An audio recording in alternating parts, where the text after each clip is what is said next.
Hi, welcome to the channel. So in today's video, we will see how we can create a simple REST API using Spring Boot and Java. So let's see what we will try to achieve in this video. We will create these all APIs. The first API we will create is API students. It will use HTTP GET method, and in response, this API will give us a list of students. This will be the structure of the response. The second API will return the detail of a single student based on the ID. This will also use HTTP GET method, and this will be the response of the API. Next API will be used to create a new student. It will use HTTP post method, and this will be the URI. The payload for the request will be this. We will send first name, last name, and email, and in response it will create a new student and will give us data in this format with ID. Next API will be used to update particular record of the student. We will give a student ID and some payload with it. It will update that particular student with this detail and will give us a response of that. Final API will be used to delete a particular student, and we will use HTTP delete method. In the API, we will pass a student ID and that particular student will be deleted. And in response, it will give us nothing, no content. For the implementation, we first need to generate the Spring Boot application. To do so, we must navigate to website start.spring.io. This is a Spring initializer website which helped you generate the Spring Boot application. Here you can select the project build tool. For me, I will be using Maven, and the language will be Java. You can choose Kotlin or Groovy if you want, if you are fluent in that. For a Spring Boot version, I will be using 3.2.1. And for project metadata, for group, I will be using com.ghaffar. This is just an example domain name. I do not really own this com.ghaffar. And for the artifact name, you can put whatever you want. For packaging, I will use jar, and for Java, I will use Java 17. You can use Java 21 if it is already configured on your local system. For dependencies, we only need one dependency at the moment, which is Spring Web. As you can see in the description, it says it includes RESTful API, RESTful libraries as well. It also contains Tomcat embedded container. Let's explore the project before we generate it. So this will be the structure of the project. We have a pom.xml, and if you navigate into pom.xml, you see there are dependencies. There are two dependencies. One is for testing, and the second one is a starter web package for Spring Boot. This starter web package contains all of the required dependencies to create a RESTful API, and it also contains the dependencies for Tomcat container. Okay, let's go and generate it. Okay, after downloading, let's extract the content of the folder, and then let's open this folder in our favorite IDE. You can open it in whatever IDE you want. For me, I'll be using IntelliJ. Let's navigate to the folder and hit open. Now, before doing the implementation, let me show you what classes I will be creating and why. So I will be creating three classes. One will be a REST controller class and servers, and the last one will be a repository. This repository class will contain all of the mock data. We won't be using actual database at this moment, so I will just mock the complete data. It will also contain the methods, the functionalities which we will perform over the data, like find all students, find a student by ID, delete a student, and save a student. In later videos, we will use Spring Data JPA to do the communication with the database. Or you can use a DAO pattern, which is data access object pattern, where you define the connection of the database and also define the functionalities which will be performed over the data. Next, I will create a REST controller. This REST controller will contain all of the APIs, all of the definition of the APIs. Now, rule of thumb here is that this controller should not be smart. It should be very lean, very minimalist. We should not code any complex coding in this controller. It should only do the definition of the APIs. It should only know what kind of input, what kind of data it should accept, and what kind of format it should return to the user. All of complex logic should go into a service class. Since this is a very simple project, the service class won't have any complex code at the moment. Perfect. Now we know what we are trying to do here. Let's go ahead to our IDE and do the implementation.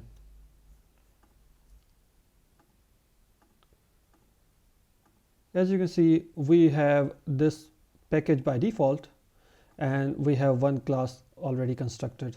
It has a Springboot application annotation. This annotation indicates that this is the starting point for our Springboot application.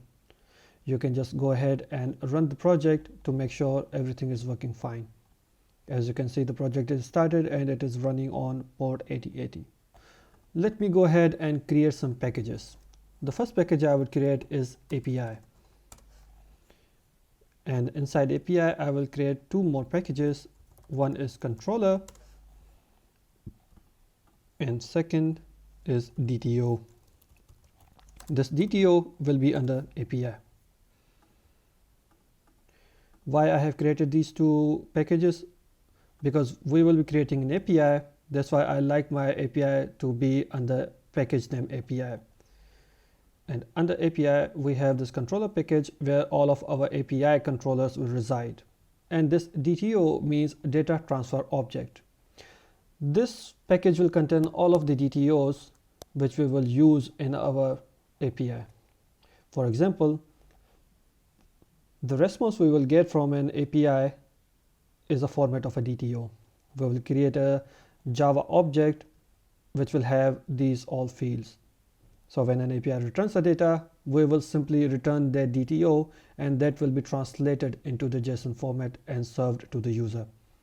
Similarly, when we will send the data through the API to the client, to the server, it will be sent in the format of this JSON, but it will be translated into that Java DTO, that Java object. So first thing first, let's create that DTO. I will name it student DTO, and let's add all required fields.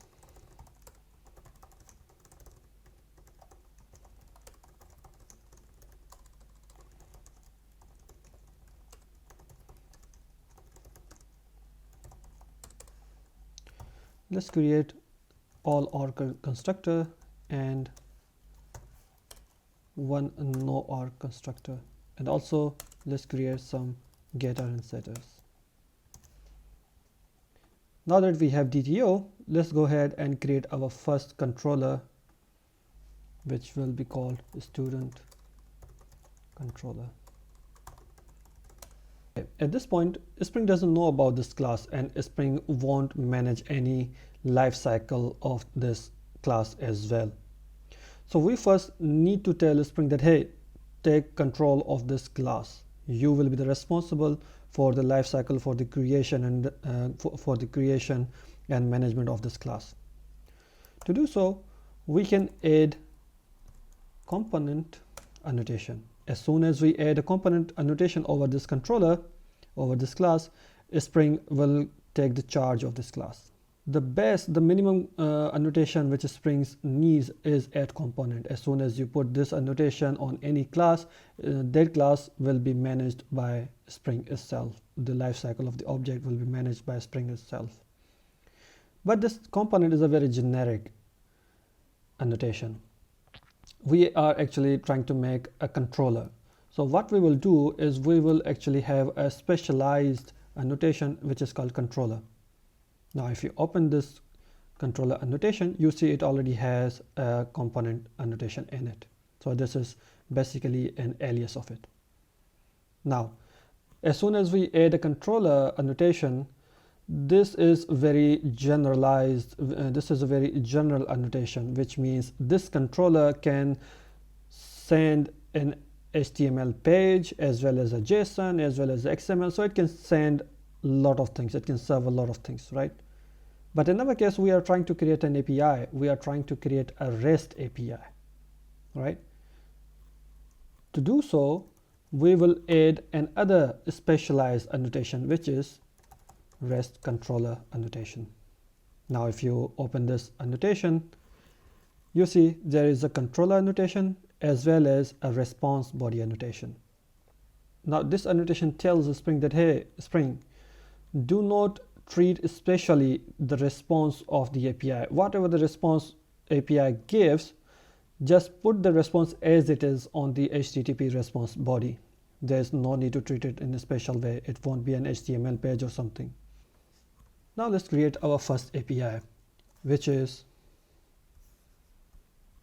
API students, which returns the list of the students, and it will use a get notation, get HTTP method. It will be a public method and it will return the list of students, and the name will be get all students. Let's import the list from Java util. At this point, I will return only null. Now the question is how this method translates to this URL. How Spring will trigger this method when a user makes a call to this URL? And the answer is it won't, because at this point we have not defined the request mapping. This is the user request. This is what user will be requesting, and this is not mapped to this function, this method right here. To do so, we have an annotation called request mapping, and in request mapping we can define the path, and the path will be API students. We also need to define the method for this request mapping, and if you remember, that method will be HTTP get method. This is all you need to create a REST API. Perfect. Let's go and test over this first API.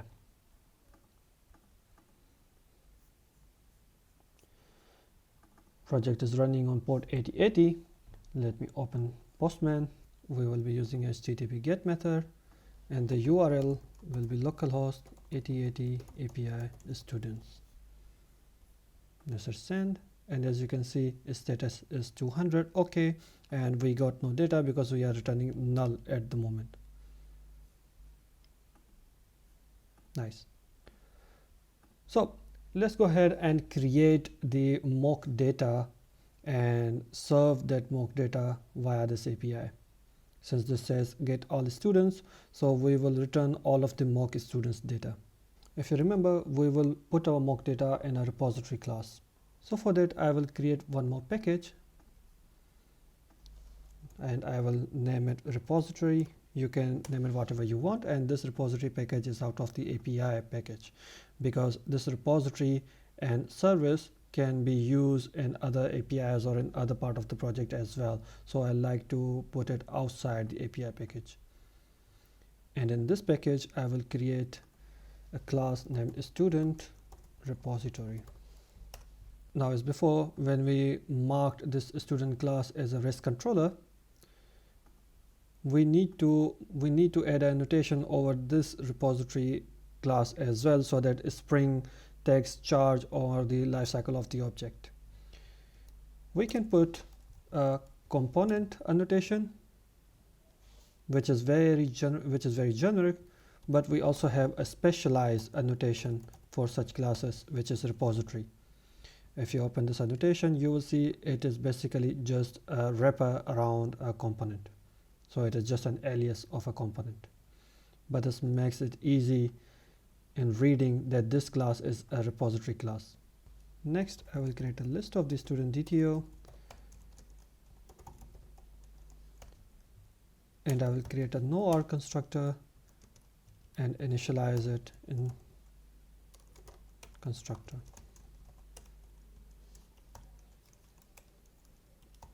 Also, I will add some student mock data. Now we have some mock data as well. Let's create a method which will return this all student data.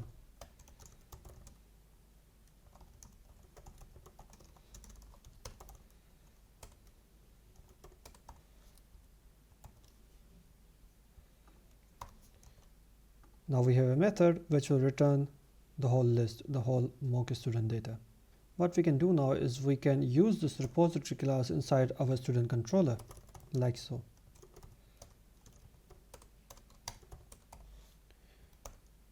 We need to auto wire it so that Spring takes care of the injection of the object, and instead of null we will do find other students.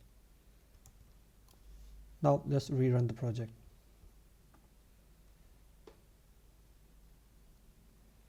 It's running on port 8080, and let's make a call to the API once again. As you can see, it returns all data. Perfect. Now before moving ahead, let's do some refactoring. Now as you can see, we have API, and all of the APIs are basically the same. They all are API students, right? They only have exception that they have this ID at the end.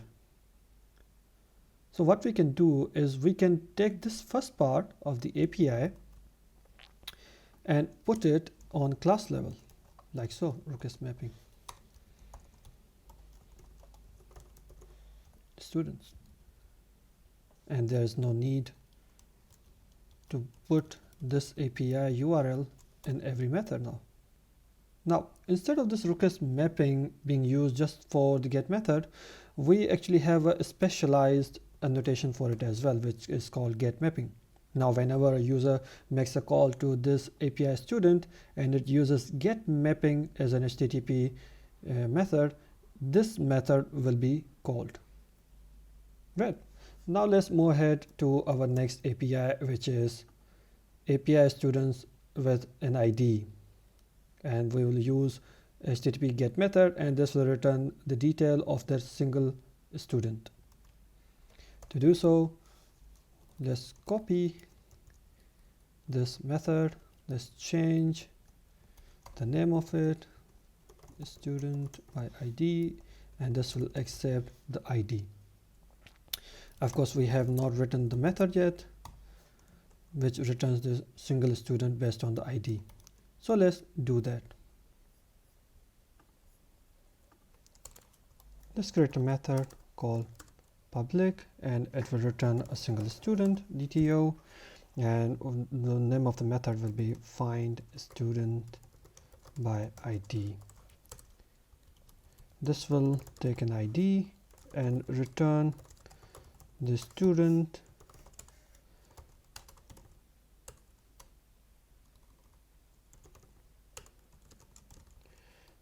where ID is equals to ID, and we get the first entry, or else we return null. Let's use this method right here.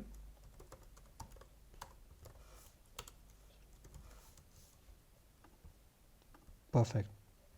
Now the question is, this is a get method, right? This is using the get mapping method, and our second API this also uses get mapping method, right? So if we do it like so, get mapping, there is a problem. Now we have two methods with get mappings. So if we try to run the project, Spring will be like, I'm not sure. What will happen if a user makes a call to this API using get method? Which method should I call, right? So it's ambiguous. Spring doesn't know. So that's why it is not allowing us to run in this way. It is important that we make the second mapping a little bit different, like so. If we rerun the project now, as you can see, it is working fine and running on port 8080. So this is something you need to be aware of. But in our case, as you see, the both APIs are a bit different. This one is API students, and this one takes an student ID at the end. Now the question is how we get this ID part at the end and get this value inside this ID parameter of the method, right? So in Spring, this functionality is known as like path variable. So this part which you need to use inside the method is known as path variable. So the structure is you just wrap the variable name inside these curly braces. So let's do it. In get mapping, let's put / curly brackets and put ID. Why /? Because the main URL doesn't end with /, right? So that's why I'm just starting this with /. And as you can see, I have added an ID name, and here I have added ID name as well for the path variable for the parameter of the method.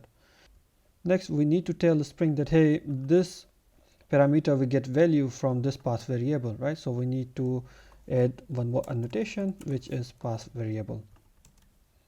Great. Let's rerun the project and test the functionality. It's working on port 8080. Let's make a call to the main API. It is working fine. Let's retrieve the first student. Let's copy the ID of first student, make a call, and as you can see, we get the data of first student. So our API is working fine. Now here is a question.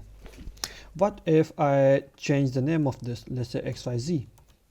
Will it still work? Let's check. Okay, so the project is working fine on port 8080. Let's make a call to that API. First, let's make a call to the previous API, get the ID of the students and put it here, send. So as you can see, we get 500 internal server error. And the reason being missing path variable exception requires URL template variable.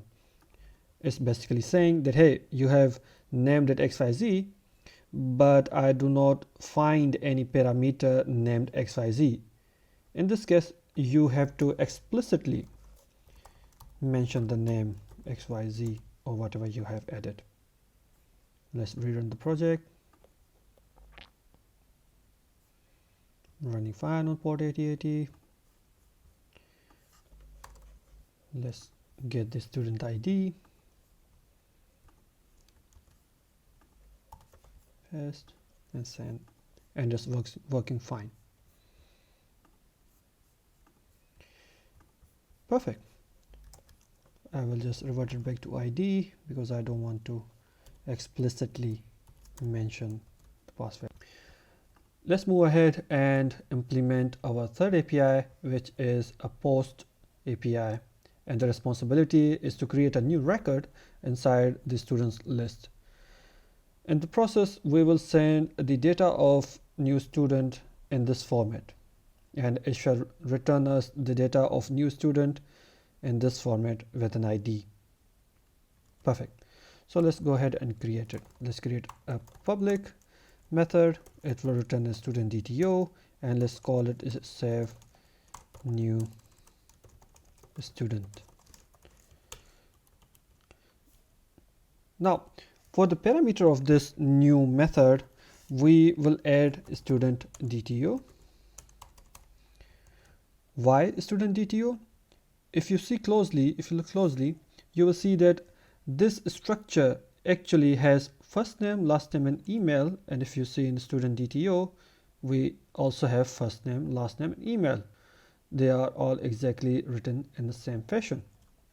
So Spring is intelligent enough that when you pass something like this in this JSON format, it will automatically translate, it will automatically convert it into the student DTO because they are practically the same.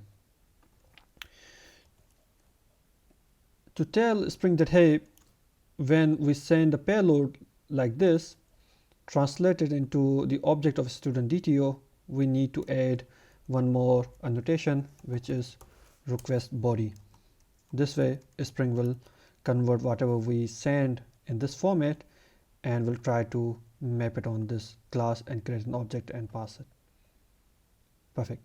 Now let's make one more annotation, which is post mapping, which you guessed is right because this is mapped to HTTP post. Perfect. Now let's create a method to actually save this new student.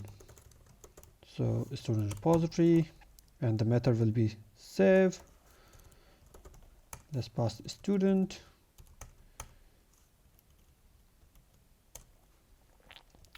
For this, we will simply add this new student. Before adding, we will add the ID of the student and then save it. At the end, we will simply return the student. Great. So let's rerun the project. It's running on port 8080. Let's make a call.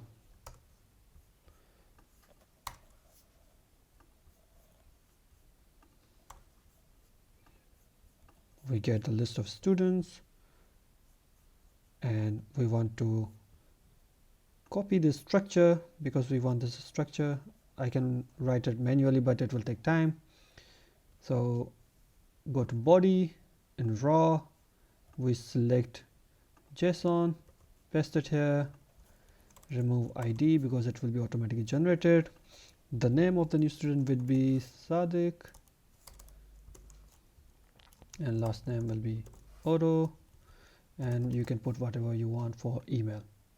Make sure that you are using post HTTP method. Perfect. Let's run, and as you can see, we got a response with the ID with it. There's one more thing. If you see in the status, it says 200 OK. So ideally what you want to return is 201, which is created. So that will be a right HTTP status to send. To do so, we need to add one more annotation which says response status, and in there we can add HTTP status dot created. Let's rerun.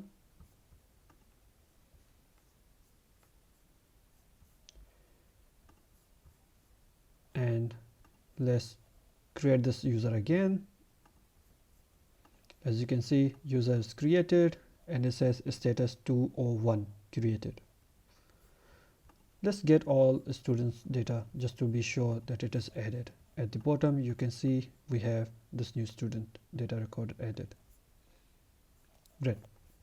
Let's move forward and add our next API. Our next API is a put API, which is used to update the record. As you can see, it is practically the same. We will add an ID at the end, so this will be a path variable. To map the put HTTP method, we will use put mapping. For request data, we will add at request body. Let's go and implement this endpoint. Public, it will return the student DTO. Let's say update student. We will use request body student DTO student, and let's add put mapping, and let's create the method inside student repository. Update student, and we send student. Also we want the ID of the student, so add a path variable and also add ID here, annotation, path variable. Also let's add ID here as well. Let's create this function, create this method in the repository. Now to update the student, we will simply loop through the records. If the ID is equals to student DTO.getID, we will simply break out. But before breaking out, we will update the data of old student, which we just found.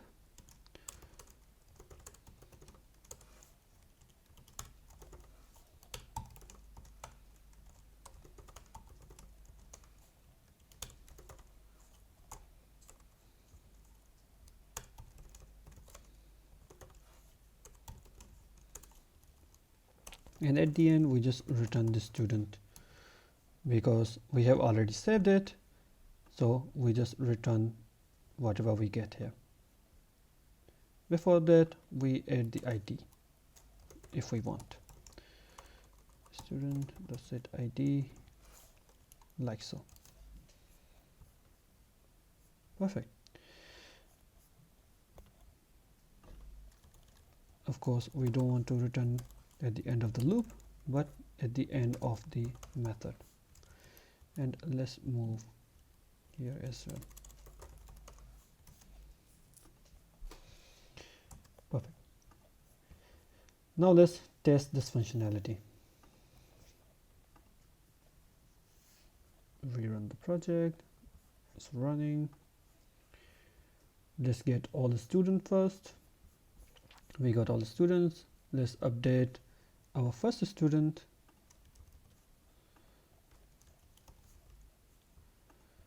Make sure to add put, and the data we will add is the first name, last name, and email.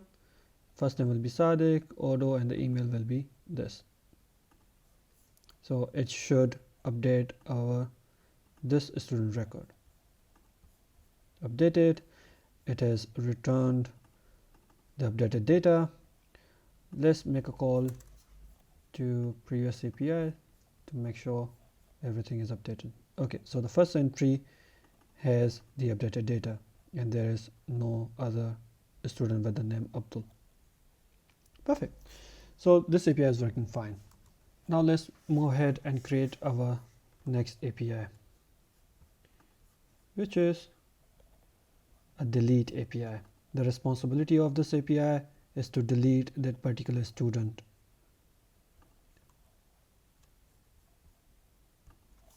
Let's create a public.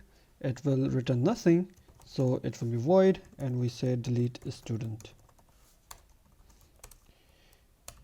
It has delete mapping,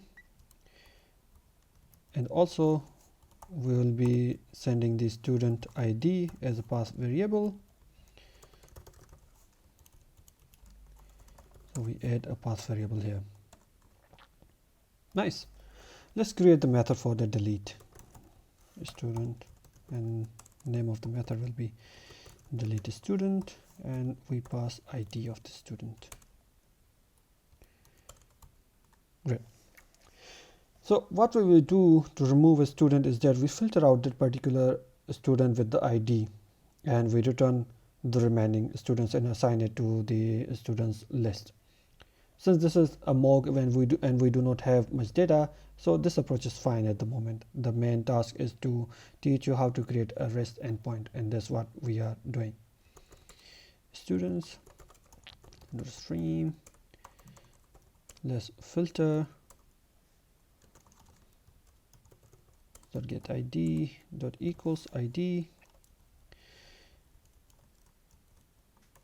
and put a not at the end, and let's collect the rest. So what we're trying to do here is we open a stream of students, we filter out this ID, whoever student has this ID, we just filter it out and collect the remaining data as a list and assign it to the main student list.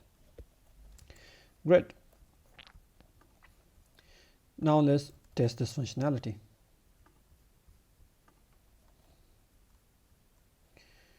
It's working fine. Let's make a call. We got all data. Let's remove this first entry. Don't forget to use the delete HTTP method. We make a call. It says 200 OK, which is not fine. I mean, it is fine at this point, but it should say no content, right? So let's go and change the status. You already know how to do it. We will use response status, http status dot no content. Let's rerun.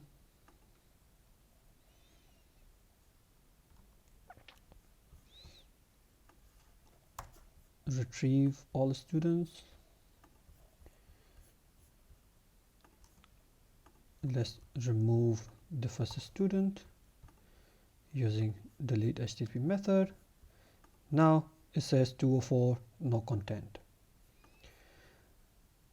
Let's get the list of all the students to be sure it is deleted, and as you can see, the record is deleted.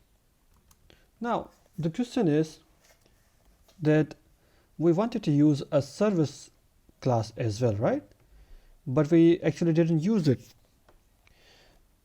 The reason is this repository and this REST controller are very straightforward and simple. We are not using any complex code here. So in this point, just for this tutorial, we can just skip the service class. But if you want, you can simply create a service. Let me create one more package named service, and let me introduce a class named student service. Let's add annotation service so that Spring knows about this class. This is basically an alternative for add component, right? Let's create a method, basically same methods, and we get all students here.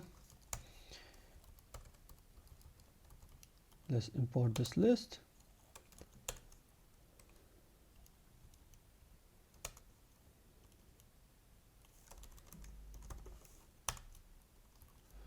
And also let's inject the student repository,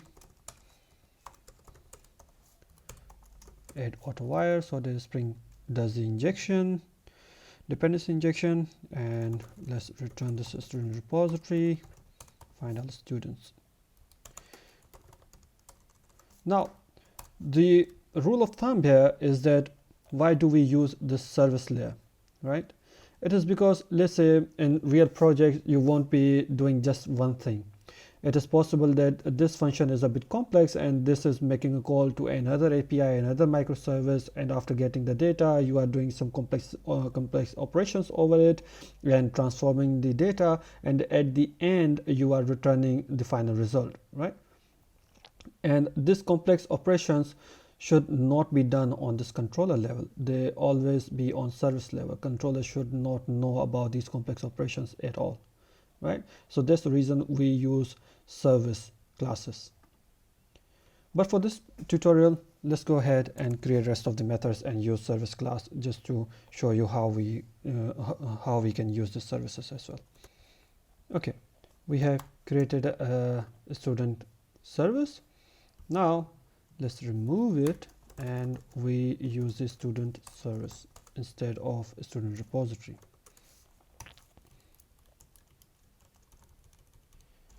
Student service, get all the students, same for this. Student service, get a student by ID. For this one, student service. Okay, we haven't created a save student method yet, but we will create it now.